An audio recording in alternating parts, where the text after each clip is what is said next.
During the Second World War, there were many German generals who were responsible for war crimes committed which resulted in the executions and deaths of thousands. A number of them after the conflict were condemned to death after they fell into the hands of their enemies. Often German generals and officers were subjected to torture if they fell into the hands of the enemies.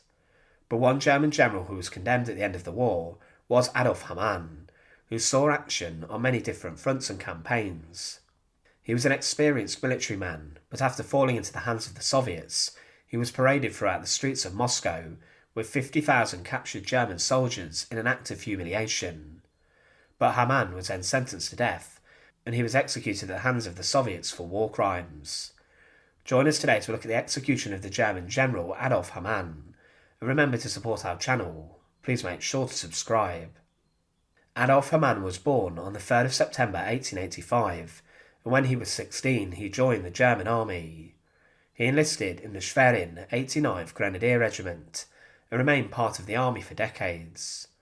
He saw service during the First World War, and in 1914 he was considered a very distinguished soldier and was awarded the Iron Cross twice in just the early days of the conflict.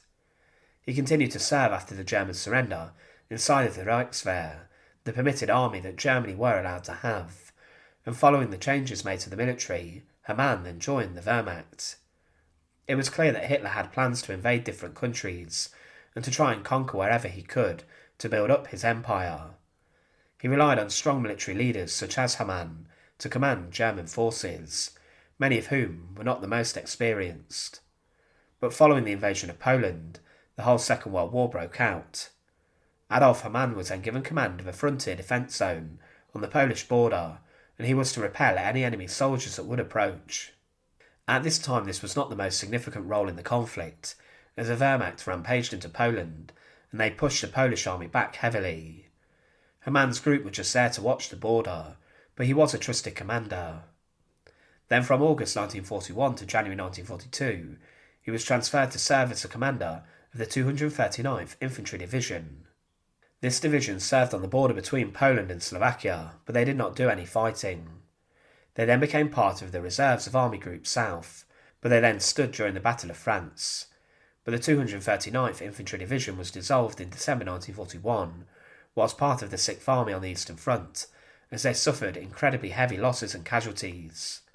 Following the dissolution of his division, Adolf Hamann was then transferred to the Führer Reserve, which had been established during the war as a collection of high-ranking military officers who were awaiting redeployment to new tasks and regiments to command. As the war went on, the Führer Reserve became filled with a number of officers who were difficult, dissident to Hitler and the military's hierarchy, and those who were also classed as incompetent. But then he was assigned as the commander of a regiment in the 270th Division, who were based in France and stationed in Reims.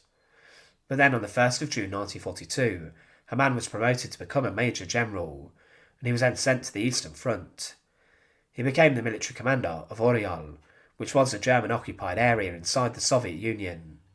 He fought on inside the Soviet Union, but then during the Battle of Kursk, which is touted as the largest tank battle in history, Adolf Hamann was still commanding Oryol, and he was then appointed the chief of Gruppe Hamann, which was a special support group made up of different forces. This was only a short-lived detachment, but then Hamann became the commandant of Bryansk. During the Battle of Bryansk, the Soviet Red Army lost over 80,000 soldiers who died in and around the city, and over 4,000 were injured or put in hospital.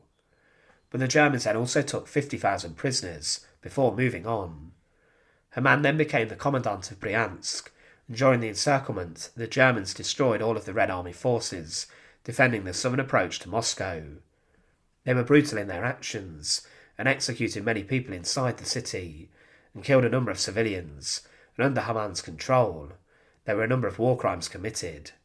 But then when Bryansk was retaken by the Soviet Red Army, he was transferred to become a military commander of a city in Belorussia, which had been occupied.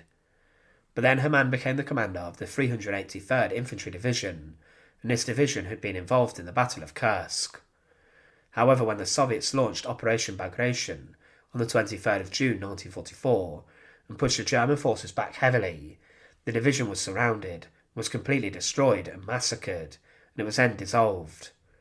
The forces had been completely overwhelmed, and inside of Bobruisk, where Hamann was also commander, his city had been encircled, and he along with the garrison were taken prisoner.